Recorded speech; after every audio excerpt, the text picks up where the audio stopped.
Well, hello and welcome to the Profit Express. I am Tim Healy, and I'm inviting you to join me each and every week so together we can win the battle for business.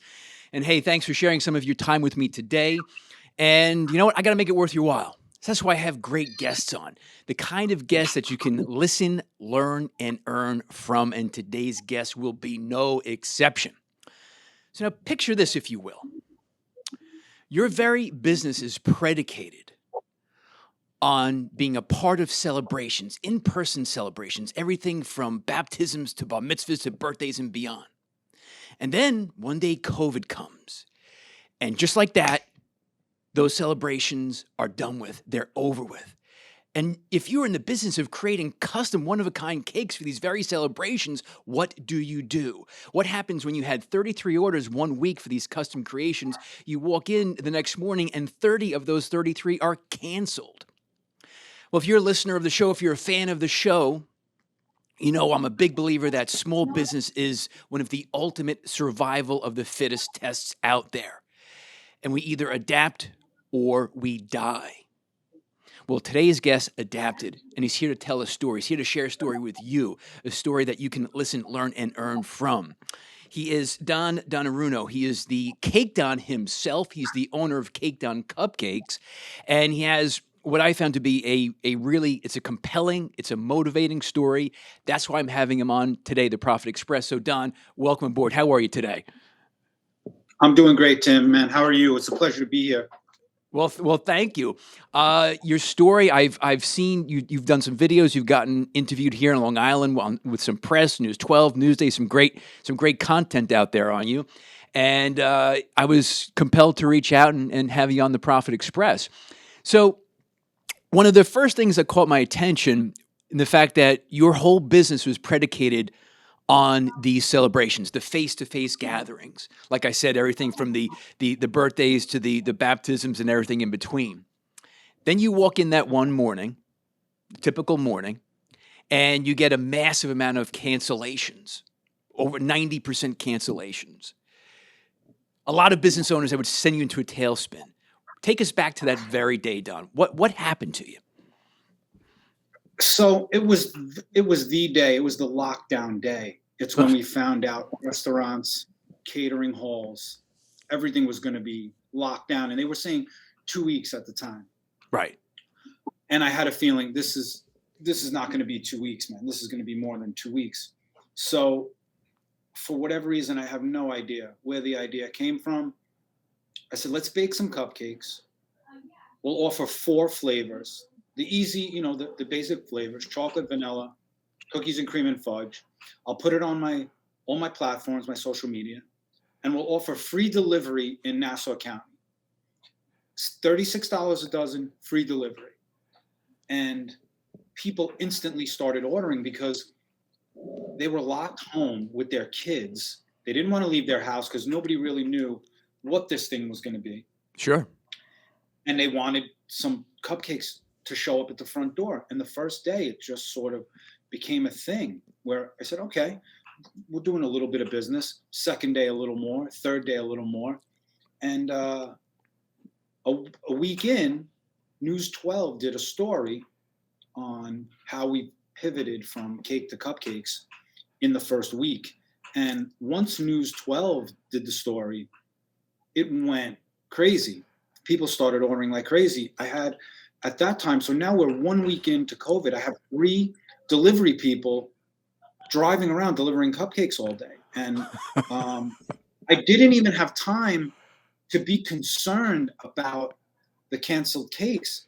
My total concern was now, how do we keep up with these cupcake orders that a week ago didn't exist? And it didn't stop from there. We had a customer call, and she said, I want to order 3 dozen cupcakes and send them to the emergency room for the frontline workers. Right, sure. And one of the nurses posted a picture holding the cupcakes. And it started a chain reaction with my clients. They all started sending cupcakes to the doctors, the nurses, the hospitals. And we kept adding flavors week after week. And one client calls and he says, He's a financial planner. He's got 2,400 clients in his book. He wants to send cupcakes to all of them on Long Island. He had us deliver cupcakes. I mean, a brilliant move on his part, right? As a business guy. Sure. Just a little shout out to his customers to say, hope your family's good. Hope you guys are all doing good. And he sent cupcakes to all of them. And the amount of those people who he had sent to that reordered from me to send to people was endless. They kept calling saying, hey, I got these cupcakes from this guy, and I want to send to my friend. And then it just never stopped. It never stopped. And So it's almost like, and so on and so on. Yeah, it was not even a plan. I would love to say I had this thing planned, but it was not planned at all. So, all right. So let me just take a step back, because this is, in a short period of time, you just told an amazing story. So the lockdown happens. Your cake orders are done with. So you say, hey, let's try cupcakes. We have to do something. And were cupcakes really ever a part of what you were doing at the time? We did very, very little cupcakes. If somebody wanted a dozen cupcakes with a cake order, right, we would accommodate. But were not. I was not in the cupcake business. So, all right. So it's more of kind of like an add-on. It certainly wasn't the main core of your business. Mm-hmm. So you pivot, you create 4, keep it simple. You start to get some orders. Your social media, which is great, by the way. We'll talk about that in a moment. You do a great job with it. Thank you. It starts to get some momentum, get some legs under it. Then, thankfully, News 12 covers your story, and then it kind of explodes from there. That was the trigger point, right? It went from there. Yeah, that took it. Because listen, on Long Island, and at that point, you got to remember, everybody's locked in their house watching the news. It's the only thing you were watching. So, and right. they ran the piece on me, the 2-minute piece. They ran it once an hour all day. Oh, and people were just sitting watching TV. It was advertising I could never pay for. So then, yeah, I mean, you stepped into that. I mean, it was just fantastic. So let me ask you this. So you have the cupcakes. What was there any one point? Because you listen. You're in the food business. Lots of restaurants have closed their doors. Other businesses have closed their doors. There's been lots of casualties of COVID. Did you have to, at any one point in, March, April, May, the beginning, when it all hit the fan, were there other strategies that you had to employ, or were cupcakes that successful for you that really was the strategy? That was it. It was beyond anything I could have expected. And what I will tell people is, if you're a small business and you're not posting on your social media every day, shame on you, man, because that's the only thing that kept it going. I would post every single day. I had a new flavor. I would post it the night before, and I would say, starting tomorrow, we have s'more available. Right. New flavors, right. And they would say, I want s'mores cupcake. And the only way they found out about it was on my Instagram, Facebook. And I just kept feeding it every day, posting pictures of the people who were sharing pictures, which was another huge thing, that clients would get the cupcakes and then share it on their page. I mean, again, then it would reach a whole other audience of people I was not friends with. All of their friends would get those cakes. Let me order some. Right. So the social media was the whole thing for me. It's how I promoted it. It's how people found out about it. And I'm relentless on social media. And I think you have to be right now. Attention right now, people's attention is the equity. It's the equity we all want. If you can keep their attention day to day, you're winning the game, man, every day. And I managed to keep people's attention all throughout that first 8, 9, 10 months where people were really on edge, lockdown. Sure. The orders never stopped. Yeah, it was amazing. So it's interesting because, you said, and this is a very important lesson for the listeners, for the business owners, for the sales professionals out there, you've got to be out there and sharing your story every day. And you had a very compelling story. And because I think you had a great story and people relate to stories. Let's face it, COVID was very emotional for all of us in different ways. And that one story that you just shared a little while ago, the financial advisor says, you know what, I want to reach out to my clients. I want to thank them. And then that had a mushrooming effect to a whole bunch of people who might not have heard of you before or might not have been customers. Then they start ordering from you, which is just a great lesson. And again, it's not easy because you know how much work goes into having relevant posts every day. Which kind of brings me to my Yeah, next but here's question. the thing. Here's the thing with that. Here's the thing with that. Relevant Yeah. posts. If I post something that's Right. not relevant, my investment on that post is $0. Right. It cost me nothing. And you know what? I gave it a shot. I thought people would be interested, but you may post it and go, nobody really reacted. But you then may also post one 5 days later where you go, let me see.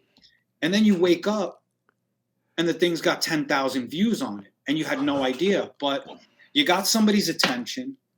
And for some reason, this thing went crazy. I started a TikTok page, right? And my kid said, what are you going on TikTok for? It's for little kids. And I said, that's exactly what you told me about Instagram. You told me Instagram was for little kids. And then I got on Instagram. So I post this cake on TikTok, on my TikTok page. It's one of these cute cakes that these moms keep ordering for their kids. It's a Barbie doll puking in a toilet with glitter and sparkles coming out for a 21st birthday. Oh, just a ridiculous. Sure. Right. I posted it at night on my TikTok. And up to that point, my most popular TikTok maybe got 3,000 views. That's not bad. That's good. Yeah, not bad. Yeah. The video to date, the video right now on my TikTok, it has 600,000 views. No. Yeah, 600,000 views on this Barbie cake. Get That's something. Yeah, you can't create that kind of attention, even with a marketing plan. You can't create that. It's 600,000 views that I got for free on TikTok. Right. Yeah. So you know what? The 10 videos before that, nobody responded to. Who cares? I don't really care. The 10th one was the one that hit. So I post on Instagram. If people like it, they like it. But you know what? With my stuff on Instagram, I put a lot of my personal life. I put my artwork, music I like. I try to be as authentic as possible. You're never going to see me standing like with a rolling pin in my hand. You know, hi, I'm going to show you me and my kid in Little Italy having pizza, and it's an authentic page. And I think today, especially with the exposure, Facebook, Instagram, authenticity is the key. If you're authentic, people dig it and they like to follow along with your journey. If you're fake, they're going to sniff you out in a second. You know what's funny? Listen, Don, I've just learned from you right now because I said, and then you interjected. I said, hey, you have to have relevant posts. And you basically said, don't worry about the relevant posts. Just get out there and post because you never know what's going to hit.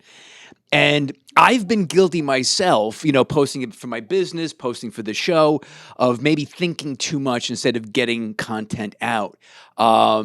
And I think, if I suffer from that paralysis sometimes, I know a lot of other people suffer from it.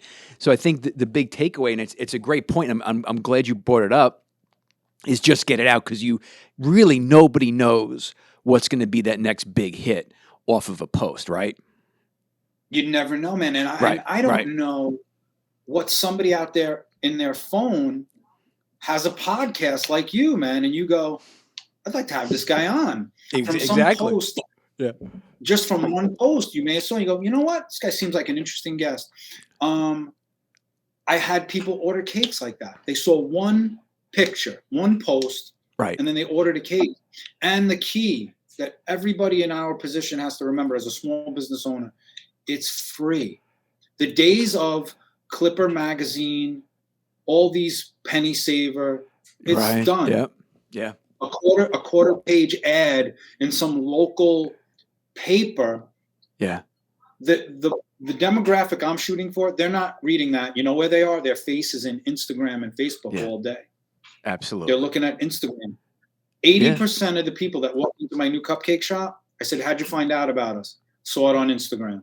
And as long as that's the answer, I'm just going to keep posting every day, all day. And you know what? It costs me my time, It's which time, right? Yeah. is that's the time it takes. But if that's what it takes me to build the brand, how did they do this 30 years ago? What did a guy do? He opened a shop and he sat in the front window and he waited for people to go up. Man, It's how true. did you do it? It's I true. can't imagine. Well, you know what? It's when I talk about, the small business, we adapt or we die. And part of the theme for today and why I'm having you on, Don, and again, today's guest, Don Donneruno, he is the Cake Don himself of Cake Don Cupcakes. And you have a shop it's in Huntington, right? It's a relatively new shop. A brand new shop on Jericho Turnpike in Huntington. Don Cupcakes were open 7 weeks. And whatever my expectations are for the shop, Right. we've exceeded it. It's been incredible response. Yeah, you did a great job of, again, you can see it on Instagram, the pictures, a great job of decorating it and designing the layout. But so let me ask you this, though. So you have exemplified the adapt or die mentality, and that's why we're speaking today. And you're on the other side of it, successful, thankfully. Now I want to take a slightly different turn on your story. Part of what I found very interesting about you is before baking, you're an artist. You're a sketch artist. You're a graffiti artist, if I had this right. And interestingly, and I want to kind of have you share the story, baking found you. And it wasn't, until not too long ago, it sounds like. Tell us that story.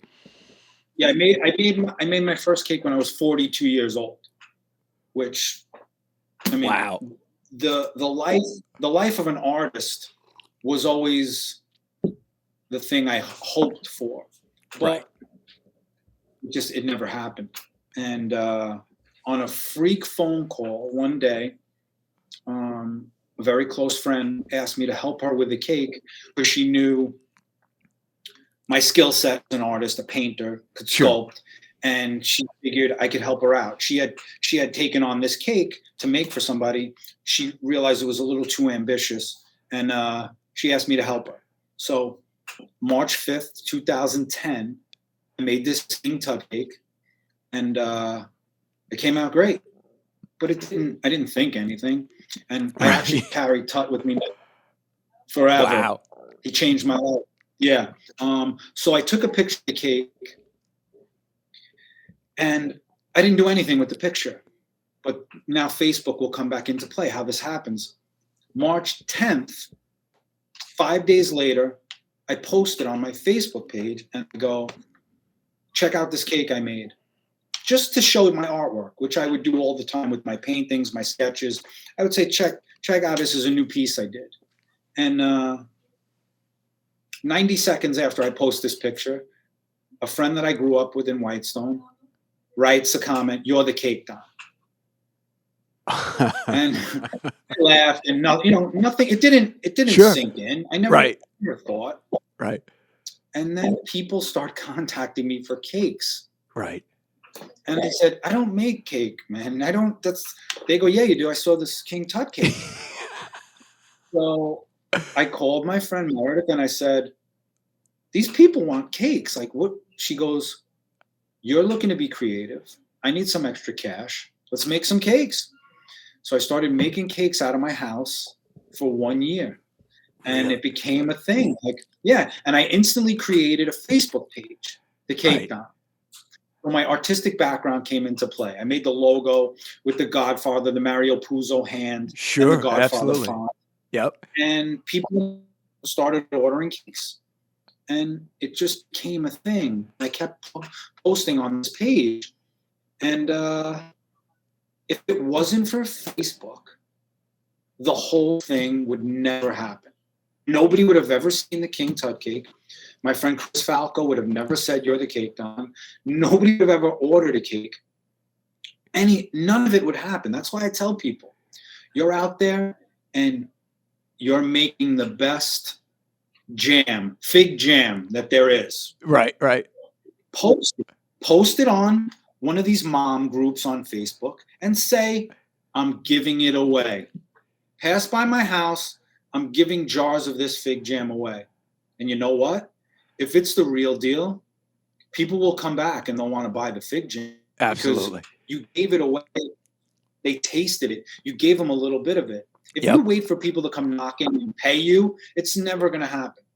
Their attention is all over the place. But if you give it away, give it away at first, get them interested, get them paying attention, and if it's the real deal, they'll come back, man. You can create a business now in minutes, and I'm not exaggerating. You could be a business in a minute. You could have a website up. You can buy online. You could have pictures downloaded, and you instantly can have a business. So if again it weren't for Facebook with the King Tut picture, it would have been just a moment in time, an experience, and it would have just gone.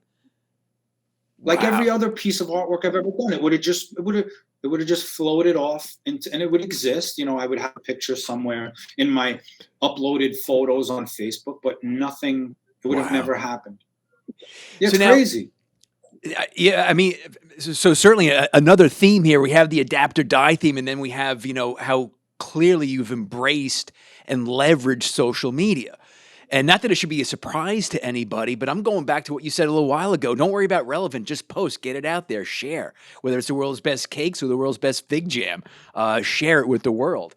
Now, you have some, again, your background as an artist. I'd come across, I don't know if in some of my research, I was in an article, whatever it was, Don, where you have some very unique sources of influence, I guess, creative influence. That really cool artist, Salvador Dali, was one that you mentioned. You mentioned Evel Knievel back in the day. So I would love to get from your take, because I would never call myself an artistic kind of guy, but what process do you go through? You get an order for a cake. What process do you go from the creative process in creating it? Take us through, give us an example of that. Yeah, it really depends, Tim, on the client. Some clients, they're not letting you be creative at all. They have a vision. They know exactly what they want, and they're going to come in with photos, and they're going to say, "This is exactly what I want this to look like," which is great because there's no guesswork on my part. And then there's the customer who comes in and says, "My son loves the Beatles, lacrosse, Chinese food." You know, and that's a cake that we did. We did that cake. The Beatles, Chinese food, and lacrosse. What can you do? Okay. And so my brain will get going, and then we'll try and figure out, I'll do some sketching, and we'll come up with something. And what we came up with was a Chinese food container. And on the side where it says thank you in the writing, was the Beatles logo. And instead of chopsticks sticking out, were 2 lacrosse sticks instead of chopsticks. Wow. So, yeah, it's a sick job for a creative person. I can't believe I get to do this, man. It's insane. And I have clients like that come in with really cool ideas like that. And then I just get to sketch it up, and then we make it happen. So you have the people coming in, know exactly what they're looking for. And then there's people like, hey, here's some ideas. You have free range, go run with it. Yeah, they're our friends. They're the Long Island clientele. Sure. You know these people. You know people who are specific and they need it exactly this way. Yep. And then you know the people who are a little laid back. And listen, I'm pretty tattooed, right? I love the industry of tattoos. I've gotten to the point where I've learned my lesson over the years, and I give the artist, I tell them sort of what I want, but I let them create it, because the artist is always going to create something more creative in his mind than trying to decipher what this crazy thing I'm trying to come up with. So I've given the creative control over to them, and I've gotten some of the best tattoo work that I've ever had. Wow. So now let's bring it back, because again, I really, just sitting here as the host, just talking to you, I've so enjoyed the conversation so far, Don. And it's really been a great lesson. Again, listen, learn, and earn today here on the Profit Express. That's for sure. As the business owner, you shared the story of pivoting to Cupcakes right from the beginning, and News 12 and how it all kind of mushroomed. As you look back, now that we are a year and a half into the pandemic, and it still lingers in some way, shapes, and forms, has there been a lesson for you a takeaway that, as the business owner, this pandemic really taught you something? One of the most valuable things I learned was those cancellations that I got early on, Hmm. returning those people their money and not just giving them a store credit has gone so far with these people. They remembered that. It was the beginning of the pandemic. People were on edge. I have a deposit for your cake for a baby shower, Sure. whatever, $200, $300 deposit. Yeah. I made a decision early on with my people here. We were going to do our best to give every dollar back to a party that got canceled.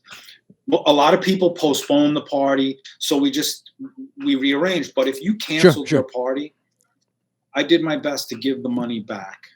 I think the taste that I would have left people in their mouth, that I kept their money and didn't give them a product. Yeah. What possible reason would I have kept their money? The party wasn't happening for another 3 months, Right. but I gave back all the money.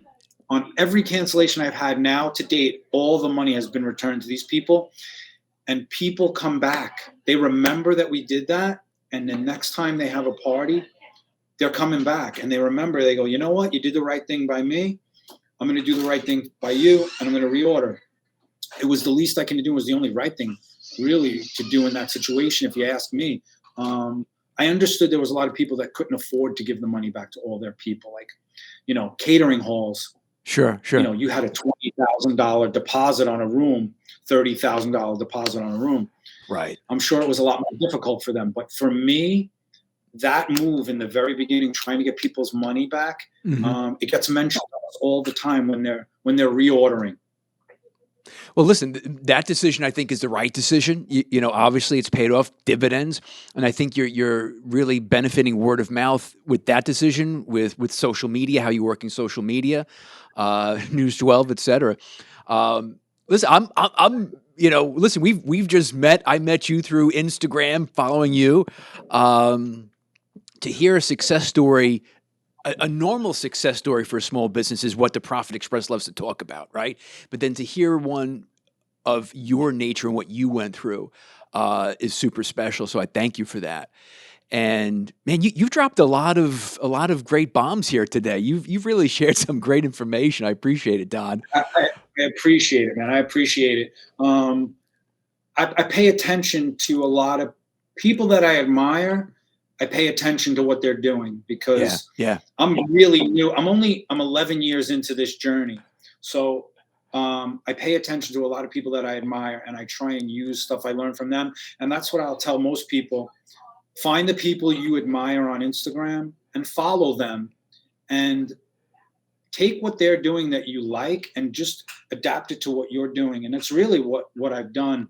When I tell you, like Evel Knievel, you brought up Evel Knievel. Yeah. Evel Knievel to me as a kid was Captain America. I mean, that guy was, if he had an Instagram back then. Oh my God, yes. I would have been following him on Instagram. It would have been incredible. But I follow the people I admire. And I think that's really, fill your Instagram up with people you admire, not people that aggravate you with content that you disagree with. I think that's another mistake people make. Yeah. They're constantly bombarded with messages that go against things that they enjoy. Yeah, negativity. You don't need it. Yeah, just don't follow it. Delete the page. Follow who you like.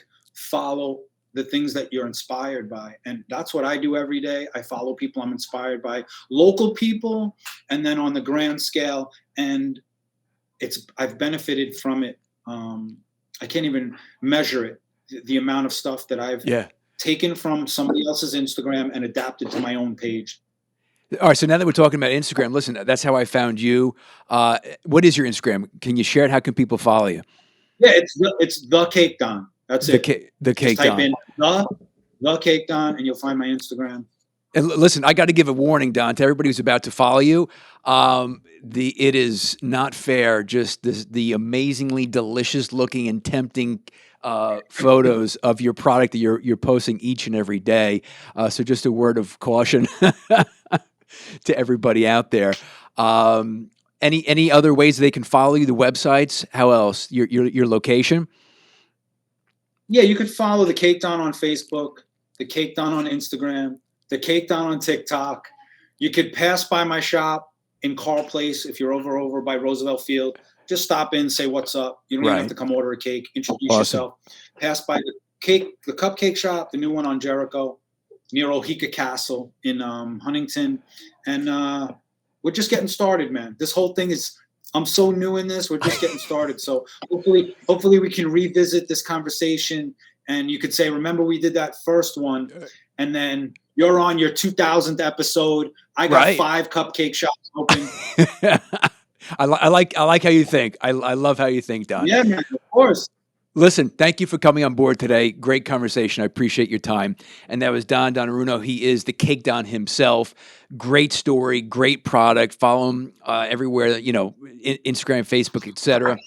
And as always, we always like to thank and make mention of the people who support the show, like Corbett Public Relations, promoting and protecting businesses and brands for over 30 years.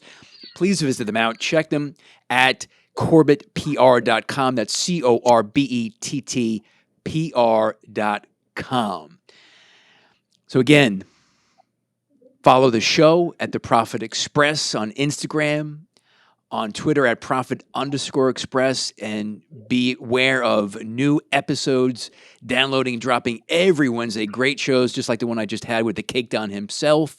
And until next week, let's continue to win the battle for business.